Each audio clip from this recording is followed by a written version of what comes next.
இவ்வளவு கடினமா இருக்கு. சரி, எல்லா மரத்தை வெட்டிட்டு இந்த மரத்தை வெட்டு, ஏதாச்சும் மரம் இருக்கான்னு பாப்போம். அடடி, ஐயோ ஒரு மரம் இருக்கு, அதை போய் வெட்டுவோம். என்னை வெட்டாதீர்கள், என்னை வெட்டாதீர்கள். நான் இல்லாவிட்டால் மனித இனமே அழிந்துவிடும். என்னை விட்டு விடுங்கள், என்னை விட்டு விடுங்கள். என்னை வெட்டாதீர்கள், என்னை வெட்டாதீர்கள். யார் என் வேலையை கெடுக்கிறது? எதற்காக இந்த மரத்தை வெட்டுகிறாய்? இந்த மரத்தை வெட்டினால்தான் என் குடும்பத்தை நான் காப்பாற்ற முடியும். அட முட்டாளே, இந்த மரத்தை வெட்டினால் நீ உயிர் வாழவே முடியாது. எனது இந்த மரத்தை வெட்டினா உயிர் வாழ முடியாதா? ஆமா, இந்த மரத்துல தானே ஆக்சிஜன் இருக்கு. ஆக்சிஜன் இருந்தா தானே நீ உயிர் வாழ முடியும். அது மட்டும் இல்ல, நீ வேலையில இருந்து திரும்பி வரும்போது உனக்கு பசியாகவும் தாகமாகவும் இருக்கும். அப்போது இந்த மரத்தடியில் உட்கார்ந்து நீ நிழல் பெறலாம். இந்த மரத்தில் உள்ள காய்கனிகளை உண்ணலாம். அப்போது மழை பெய்யும், அந்த மழை நீரையும் நீ குடிக்கலாம். இவ்வளவு பயன்கள் இருக்கு, உனக்கு தெரியாதா? அடடே, இந்த மரத்துல இவ்வளவு பயன் இருக்குதா? சரி, நான் இனிமே இந்த வேலையை செய்ய மாட்டேன். அவருக்கு புரிஞ்சிருச்சு, நம்ம போலாம். அவன் கிடக்குறான் பொடிப்பைய, நம்ம வேலையை பார்ப்போம். என்ன இந்த மரம் இவ்வளவு கடினமா இருக்கு? சரி, தீ வச்சுட்டு எல்லாம் கட்டி எடுத்துருவாங்க. போய் தீப்படி எடுத்துருவோம்.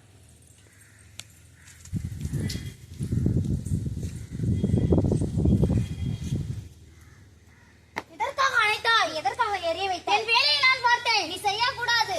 மண்ணில்தான் என்னை செய்ய வைக்கிறார்கள். ஏன் செய்வதற்கு ஆசைப்படுகிறாய்? நான் ஆசைப்படல, காற்றும் மண்ணும் தான் என்னை எரிக்கிறார்கள். எனது காற்று நண்பாவா? ஆமா, காற்று நண்பா கேட்போம். காற்றே, காற்றே, என்னை யார் அழைத்தது? நான் தான் அழைத்தேன். எதற்காக அழைத்தாய்? நீ ஏன் இந்த நெருப்பி மேல் வெற்றி சுற்றியுள்ள இலைகள் எல்லாம் அழிக்கிற?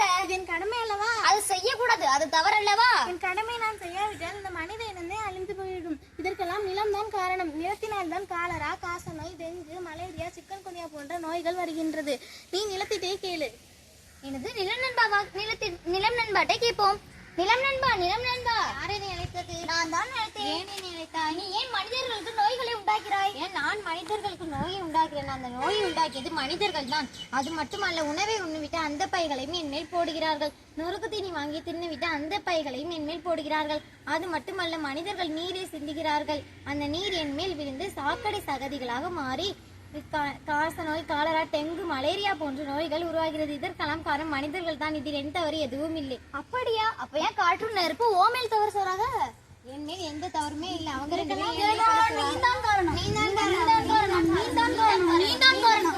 நீதான் காரணம். ஏய், நிறுத்து. நான் சொல்கிறேன். நெருப்பை நீ சொல். நான் நெறியும் போது என்னை அழைத்தது நீர். பசுமையான மரங்களை ஏறித்தனர், அதனாலதான் நான் அழைத்தேன். வேட்டக்காரனை நீ எரித்தால் நான் எரிந்தேன். இதற்கெல்லாம் காரணம் நான் எரியும் போது என் மேலே காற்று பட்டு சுற்றியுள்ள இடங்களை அழித்தது, அதனால நான் எரித்தேன். இதற்கெல்லாம் காரணம் காற்று. காற்றிடம் கேளுங்கள். என் மேல் என் தவறு எதுவுமே இல்லை. நீங்கள் நிலத்திட்டே கேளுங்கள். பிளாஸ்டிக் கழிவுகளின் மேற்பரப்பில் மூடிதான் தண்ணீரை உள்வாங்க முடியாமல் தவிக்கிறது. இதற்கெல்லாம் மனிதர்கள் தான் காரணம். மனிதர்கள் தான் காரணம். மனிதர்கள் தான் காரணம். மனிதர்கள் தான் காரணம். மனிதர்கள் தான் காரணம். எதற்கு என் மேல் பழி சுமத்துறீர்கள்? எல்லாத்துக்கும் காரணம் நீங்கள் தான். இதற்கெல்லாம் மனிதர்கள் தான் காரணம். இந்த பிரச்சனை முடித்து விடுங்கள். வாங்க போலாம். இதுக்கெல்லாம் ஒரு பாடம் கற்பிக்க. நிலைமை நீ காய்கனிகள் கொடுக்காத. கற்பிக்க வேண்டும். நீ சொல்லு. நீ காய்கனிகள் கொடுக்காத. மென்மையான சமையலறையில் நீ வந்து சுவாசிக்கும் காற்றையும் கொடுக்காது. நீ நீர் கொடுக்காத, யாரும் கொடுக்காத. சரி, இதுக்கெல்லாம் ஒரு பாடம் புகட்ட வேண்டும். வாங்க போலாம். எனக்கு மிகவும் பசிக்கிறது, தாகமாகவும் இருக்கிறது, மூச்சை விட சிரமமாகவும் இருக்கிறது. எனக்கு மூச்சு விட முடியலையா? அன்னைக்கே அந்த பையன் சொன்னான், நான் தான் கேட்கவில்லை. ஏதாவது மரம் இருந்தால் நல்லா இருக்கும். அடடே, அங்கே ஒரு ஆப்பிள் மரம் இருக்கிறது. அங்கே போய் நம் பசியை தீர்க்கலாம்.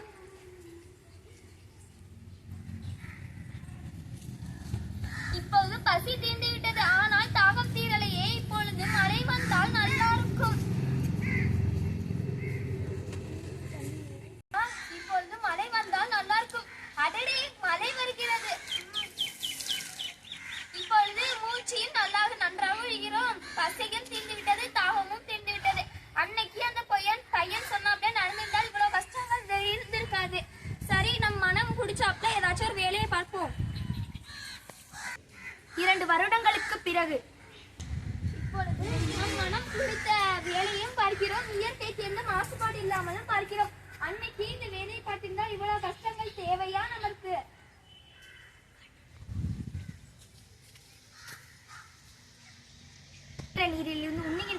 அனைத்தும் இயற்கையில் இருந்தேதான் கிடைக்கிறது.